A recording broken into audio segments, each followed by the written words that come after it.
शिशिरीभूतं वारिधिना नियतं जगदीशहरिं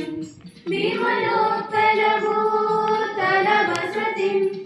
परिरञ्जितनीलगिरिं स्तुमोभयं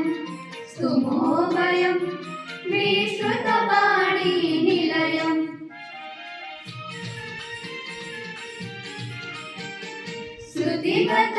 श्रुतिगतविद्याविभवम्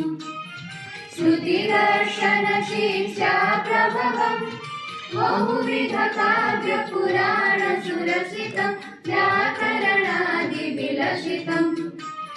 स्तुमोभयं विश्रुतवाणीनिलयम्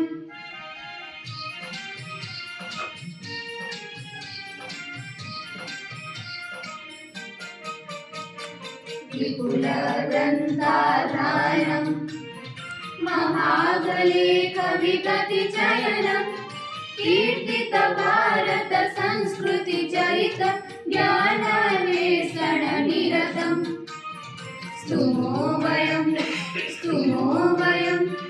विश्रुतवाणीनिलयम्